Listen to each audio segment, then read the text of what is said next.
Hi, welcome. This is another episode of the AAOA Journal Club for July of 2025. So thank you guys for coming.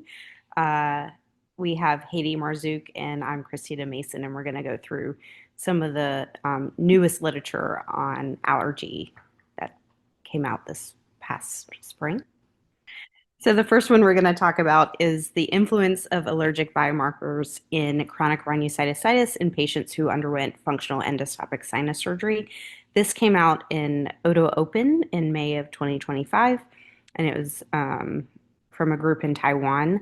They were looking at different biomarkers such as allergy testing, serum IgE, serum eosinophils, and tissue eosinophils, and seeing if they predict disease severity and postoperative outcomes for patients with chronic rhinosinusitis. So it was a retrospective review from 2017 to 2023 for anyone who failed maximal medical therapy, so including nasal steroids, antibiotics, and rinses. No patients had fungal sinusitis or any prior surgery. The day before surgery, they did all this extensive testing, which you can see they did a full array of testing. They also had patients postoperatively actually only do saline rinses with no medication. And then they evaluated everyone at 3 months post-op. So here, the only ones that you may not know, so they did the Chinese version of the snot and smell testing. They did this PEA threshold test is they used a rose-like odor in varying dilutions and tested when a patient could say they could smell it. The saccharin transit time, they put a little granular at the inferior turbinate head and then tested how long the patient said they could taste it. And then the culture was from the middle meatus. Then other important note for the allergy testing, they looked at 5 indoor inhalant allergens. So mite, cockroaches, dog, cat, and a mold mix. So you can go to the next slide. And so this slide has 2 tables. So on the left is table 2, and they looked at allergy positive versus negative patients, and they didn't find a significant difference in postoperative outcomes. It didn't mention how many had to be positive. I assume it was probably any more than 1 being positive of the 5, but it didn't say. And then to the right is table 3, so it looked at IgE negative and positive. And there was only very specific things they found. So pre-op, that saccharin transit time was shorter in the negative group. And then post-op, the IgE negative group improved more on that odor test, the PEA. And item 5 of SNOT 22 is actually an indicator of smell. So they also found an improvement in that. So next slide. Table 4 for the next slide is serum eosinophil negative and positive. They found that preoperatively smell was worse in the positive group. And then post-op, the smell test and the 5th item on SNOT improved more in the positive group. To the right is table 5. They also then looked at tissue eosinophil versus negative and positive, worse pre-op scores on the CT smell test, and the 5th item on the positive group. And then they actually saw better improvements in that group as well. You can go to the next slide. And then the last 2 tables, table 6, they looked at kind of a regression of the smell test. And so they found very high improvement scores in both positive serum and tissue eosinophils. And then the last one is what would predict tissue eosinophils using the other biomarkers. And they found that serum eosinophils were highly associated with tissue eosinophils. And so it actually, the serum had both pretty good scores of ruling in and out disease. Overall, they found that serum tissue and eosinophils was significantly associated with worse preoperative severity, but they actually had very good significant postoperative improvement. They also found that serum IgE allergy testing showed kind of limited predictive value for chronic rhinosinusitis. And likely that the eosinophil serum is a good predictor of the tissue, but it was a pretty small sample size, so it was about 96 patients. So it's really hard to make huge predictions. And of course, like I mentioned, the follow-up time was really short.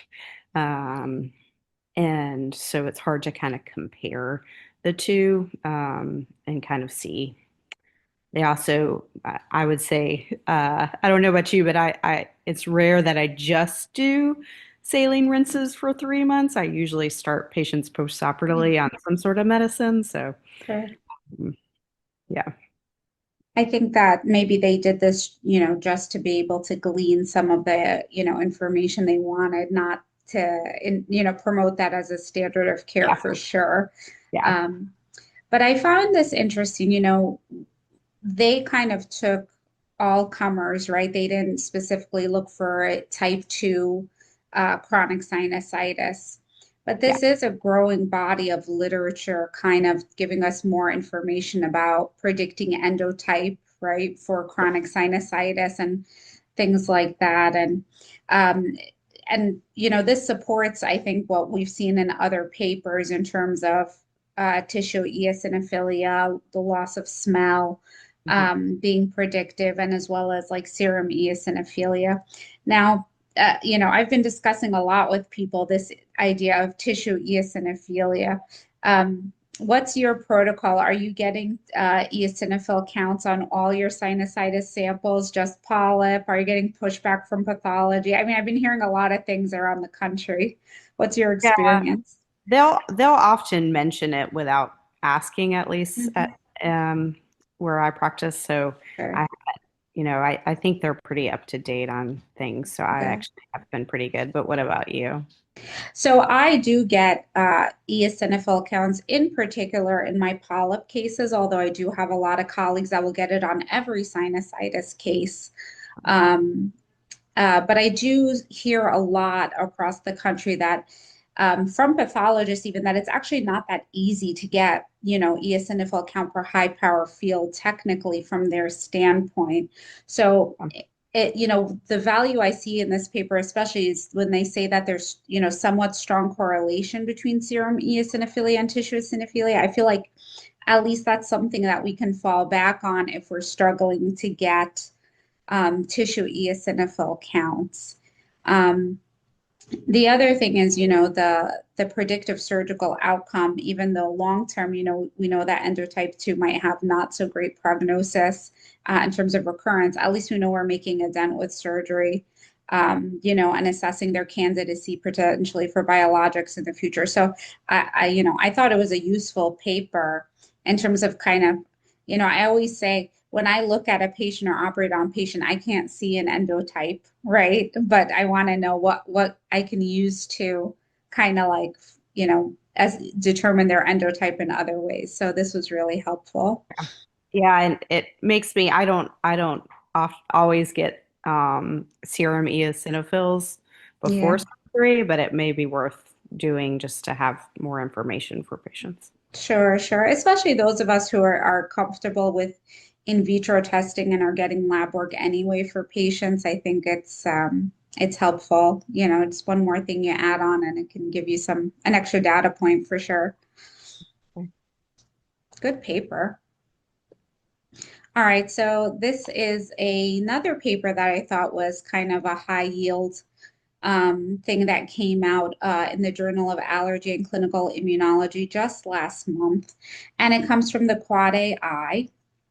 And they put together a work group from multiple committees within the Quad AI, as you can see, and some international really representation to come out with kind of a work group statement regarding the impact of climate change on our field in allergy. And so, this is kind of an official kind of almost position that they have on how they're seeing the impact of climate change on different components of allergy, including aerobiology, plant distribution, its impact on rhinitis, its impact on immunotherapy. So I thought it's a nice guideline, and they give tips for providers as well towards the end of this statement. So basically, the statements they make, and the list of references is a mile long, along with kind of their expert consensus, is that because we have pollution and greenhouse gases in the air from the combustion of fossil fuels, it's leading to changes in climate with regards to temperature and geographic distribution of different allergens. So we've been noticing over time, and even us subjectively, right, noticing over time increases in pollen production, duration of pollen season, augmentation in the allergenicity of different pollens in terms of their increased epitopes on the allergen itself, and changes in plant distribution.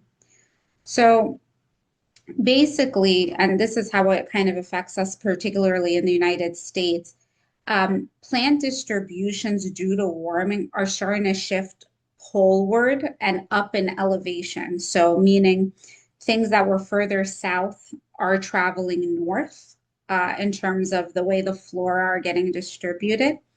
Ragweed is expected to have a significant shift to increase throughout Europe. A lot of juniperous species in central US is getting increased pollen indexes because it's climbing both in altitude and northward in terms of the flora distribution. And so we have to account for that over time. So in addition to that, we're seeing differences in duration because the temperature shifts throughout the seasons are changing. So not only are pollen seasons starting to start earlier in the spring, so the end of the frost season is happening earlier, the pollen seasons themselves are becoming longer. And I live in the Northeast, and I can say subjectively, it is something we're noticing. In arid ecosystems, where there's more disposition towards droughting, you're going to get weaker and more idiosyncratic and less predictable responses within the pollen season. And they talk a lot about increased CO2 and ozone throughout the atmosphere. And carbon dioxide fuels photosynthesis, right? And so it's leading to more potency and earlier pollen seasons as well. And so when we talk about fungal spores, that also is causing an increase, besides in, the weeds, grasses, and trees. When it comes to fungal sensitivity, when you have this warming and increased humidity, more of the land is becoming occupied with plants and fungi, and we're getting increased flooding episodes. That's hot in the news now, of course. Increased flooding episodes leading to increased fungal spore counts as well geographically. We already discussed this kind of earlier when we talked about increased CO2 with more efficient photosynthesis and higher pollen counts. They also talked about Hadley cells. So Hadley cells are geographic pockets of tropical areas that have high concentrations of what they call C4 grasses or highly allergic grasses. And so these cells of pockets and areas are increasing as temperatures increase. And so that's increasing grass counts, nationally and internationally. So they gave this really nice summary picture within the paper talking about, changes in biome distribution and pollen rupture and fungal spore concentration. Another thing that we talk about is that all of these things also are going to, in people, disrupt their integrity in terms of their epithelial barriers, okay? So when you have increased pollution, right, you're disrupting the epithelial barrier and the tight junctions within the nose. And so you're getting more allergen getting to the immune system in addition to more allergen just being out there. So it's like a double hit. And so you're getting greater eosinophilic inflammation. And that's on the allergic side. Even in the non-allergic side and in chronic sinusitis, in non-sensitized patients, you're still getting breakdown of the epithelial barrier, you're still getting pro-inflammatory cytokine release just as a result of pollution. They do mention N95 masks because some of us did see kind of some shifting in people's symptomatology when we were all wearing masks, but they say it's temporary and impractical to kind of live that way. But they do mention it. So that's the impact on the symptomatology. So when we talk about how it's going to change our practice, really we have to start thinking about how our testing panels are going to be modified over time, along with our immunotherapy choices, right? Because grasses and molds that we, only saw in the South and Florida, whatnot, they're going to be more common traveling north. So we might have to augment our panels a little bit to what we're testing and our immunotherapy vials as a result. In addition to that, when it comes to SLIT, we typically say, so many weeks before the season. Well, the season's starting at a different time. So you're going to have earlier start of your SLIT therapy as well as longer duration of SLIT therapy. And that's also a cost on the healthcare system. So that's all stuff that we have to start thinking about in practice over time. And then they give providers really nice tips on how we can address this over time. So again, just keeping track epidemiologically of local measurements of pollen and fungi, and then addressing the supply chain issues, because if you're going to need different concentrates and more concentrates, it does lead to supply chain issues in practice. We already run into temporary shortages, right? Trying to get different allergens in stock in practice. And they anticipate that it's going to get worse because we're going to need kind of bigger variety and things like that. And the problem is, with all of those things, you have regulatory challenges of standardizing the allergens and whatnot. So these are all things that we're going to have to address over time. And then avoidance measures is really going to have to increase. If we're talking about increased pollen counts and potency, avoidance measures with different filtration systems and potentially masking and things like that, all of these are things we're going to have to consider over time as kind of the biomes are changing around us. So I thought it was a nice kind of summary of what we're seeing, how it's affecting the patients, and then how it's affecting us as providers. So I liked it. I thought it was a nice thing that they're putting out there for all of us just to be in the know as to what's going on. Yeah, it made me think I've seen a lot of increase in fungal um, OE and just in general, and I was wondering if that had anything to do with it. So I Yeah. don't know if you're seeing that too, but So interestingly, I trained in New York and it was always, well, in the South, they see a lot of, allergic fungal sinusitis. Oh, they're elbow deep in it. I have to tell you, over the past few years, my number of allergic fungal cases and mycotomas and whatnot have, increased, not by huge margins, but it is noticeable. And so I do think that it's something that we are going to observe over time. yeah, I definitely think that it makes sense with this paper. So it was a great Sure. one to view. All right, the next one is looking at short-term efficacy in biologics and recalcitrant allergic fungal, going on the fungal thing. And this is a review and meta-analysis. So it was published in Oto Open in June of this year. So they looked at any article that looked at patients who failed medical management and surgical management of allergic fungal. So they screened about 300 studies and found six. And then most of these studies looked at SNOT-22, total IgE, eosinophil count, and endoscopic findings. These are the six studies that they found.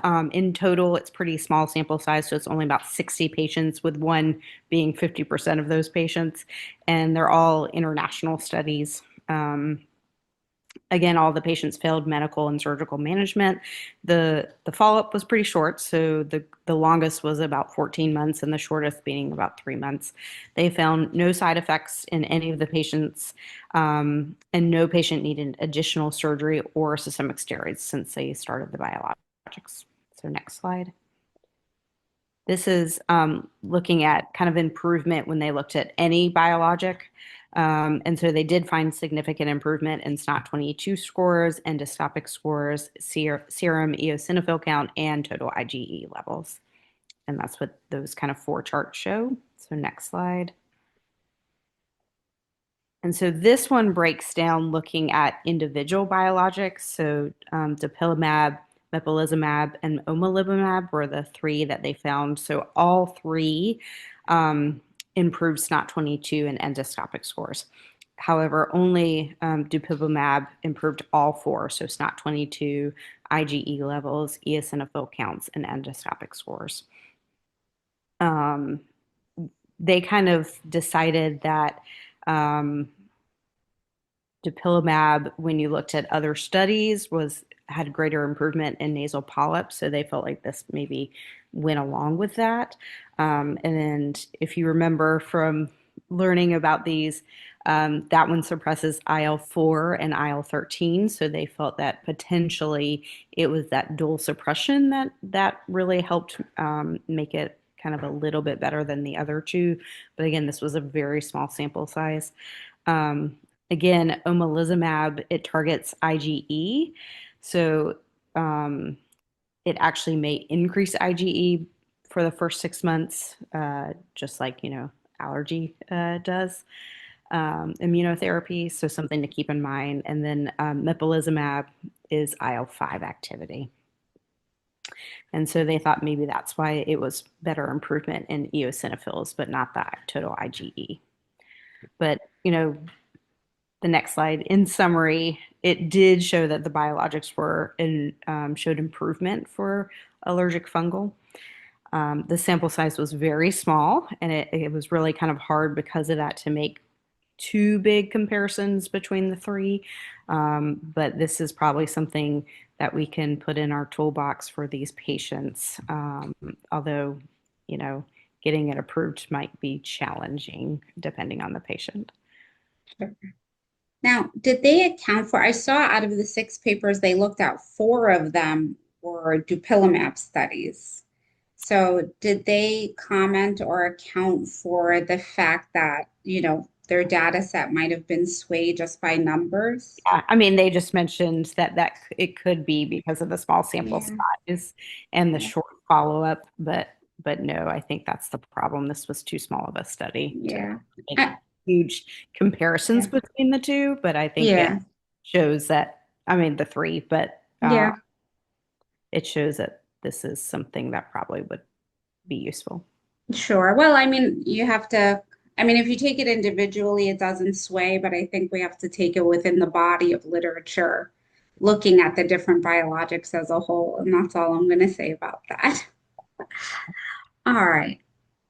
So the last paper, again, going along our theme of type 2, endotype 2 sinusitis, for our journal club is a consensus statement that came out in our journal, right, IFAR, about a consensus on surgical management of primary diffuse type 2 dominant chronic rhinosinusitis. So I like this one because it's surgical and kind of, right up our alley. So this was a international panel of experts from 13 different countries, and quick eyeballing, I saw at least 3 U.S. academic institutions represented in the expert panels. And they basically showed their kind of methodology in how they came up with some consensus statements on surgical management of type 2 chronic sinusitis. So first, they kind of agreed like what they're looking at, right? The topic of surgical management of primary diffuse type 2 dominant CRS was a suitable topic. Then they kind of did some panel recruitment from experts internationally and vetted them and addressed any conflict of interest they might have throughout the process. They looked at some literature review to look at some evidence gaps to see where expert consensus may be helpful. And they did some initial development of statements, and they used Delphi surveys, these anonymous surveys with, strongly agree, neutral, etc., to go through the first iteration of the survey. And then they did some revision because some of the stuff was ambiguous, went through a second iteration, and then they did their aggregation of data analysis. And then they had a consensus meeting in person to kind of finalize the whole bit. Okay. So what did consensus mean? I always think that's important when we're talking about these statements. And it was at least 80% agreed or strongly agreed to this statement. And there was no more than one outlier kind of in the opposite direction. There was also no more than one panel member who skipped the question. So they started off with, I think, 67 statements. And then 45 wound up meeting consensus. All right. So this is kind of like their flow chart. The first iteration, they got 22. After they modified stuff, they got another 12. And then by the final iteration, they had another 11 statements meeting consensus for a total of 45. So I'm not going to go through one by one the 45 statements, but I kind of just wanted to give you guys kind of like a little bit of a summary of the different sections. So the first section of statements, and when you look at the paper, it does sort them from like top agreement to least, even the ones that came to consensus, so you can kind of see what's swinging in a strong direction. And none of this is like earth-shattering in terms of the bigger agreements, right? Sinus surgery is improving access for topical therapy, primarily topical steroid therapy. And so the idea is to get like, a beautiful cavity for steroid delivery. Adequate medical therapy is necessary for surgery unless it's like something that is not going to improve, like massive polyposis or fungal sinusitis, where the standard of care is primarily surgical. And it does consist of topical steroids in an improved delivery fashion, right, with saline and a short course of steroids. There was a strong agreement that you should get SNOT scores pre-op to kind of assess symptom severity and improvement. There was actually consensus about what we talked about earlier, getting some idea of eosinophilia and IgE in advance.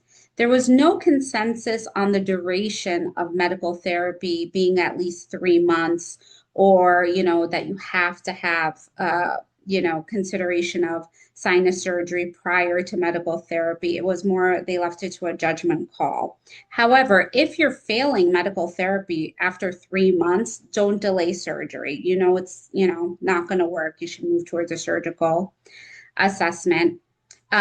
Sorry for the typo. CT is not necessary to reach the consideration of surgery, but is definitely needed prior to surgery. And they kind of outline things you should look at in the CAT scans in advance. Okay. And then in terms of allergy testing, it's really with the comorbid symptoms of allergic rhinitis, or we know central compartment disease is highly correlated with allergic rhinitis. So those are cases where allergy testing should be considered. So they had 10 consensus statements about revision surgery. One, make sure they're doing good topical therapy, which is, a lot of times what we run into in practice that we want to make sure of. And if despite high adherence, then you're kind of in the road of revision surgery, biologics, or both, right? And if you're really getting a refractory case despite good surgery, you really want to make sure that you've evaluated them for immune deficiency, ciliary dyskinesia, CF, autoimmunity, other issues that could make them refractory to surgery. And one thing that even before you consider biologics, you want to make sure that surgery was complete. And in their definition of complete, meaning there are no septations in the ethmoid bed. There are, wide openings for sphenoid and frontal access, and good, maxillary intraostomies. And so if surgery is incomplete, they prefer complete surgery before even initiating biologics. And if there's no improvement if you're on biologics and there's no improvement after 6 months, and you're not really considering a different biologic, you can move towards surgical intervention at that time. And then there was a whole lot of statements on extent and intra-op management, right? For both primary and secondary surgery, navigation may be useful and complementary. There was no strong statement that it was a must, but it's useful and complementary. And they gave a nice definition of complete surgery, right, for all cases, and then, sphenoid drill out versus draft procedures on a case-by-case basis, especially in primary surgery. So reboot surgery did not reach consensus. That's where you're stripping all of the mucosa and letting it re-epithelialize from scratch. They really want you to remove all polyp and diseased mucosa, but not necessarily having mucosal stripping. Okay. Trying to preserve middle and superior turbinates, but can be trimmed. And then with sphenoid involvement, wide opening with option of drill out is um, indicated. And then draft three really is on a case by case basis, but obviously, if draft 2A or B fail and you have poor control, then you move towards it. Polyps in the olfactory cleft should be assessed for reactive hematoma. And then polyps should be assessed for eosinophils or Charcot-Leyden crystals per our previous discussion in the last paper. So those were consensus statements made there. So I liked this paper. Why? Because for us surgeons, it really kind of, from our colleagues who are super expert in the field, gives us kind of a breakdown of kind of what the big boys are doing and what kind of we should be kind of following. So I really liked how it broke that down. And you'd be surprised, I still have seen ENTs operate based on sinus x-rays and not CT. So I mean there is stuff out there where these statements are going to be useful. And it's also useful because it's an international consensus, which I think is always helpful because it gives you kind of all the different perspectives. Yeah. No, it was a great summary of protocols and good best practices. So. Yeah. So, well, thank you all for joining us. This was great. I learned a lot just from these few papers. And so we'll try and find the latest and greatest for our next journal club. And please feel free to comment or send us any feedback, things that you'd like to hear about in other journal clubs. We always enjoy this and enjoy hearing from you. We hope you all have a good one.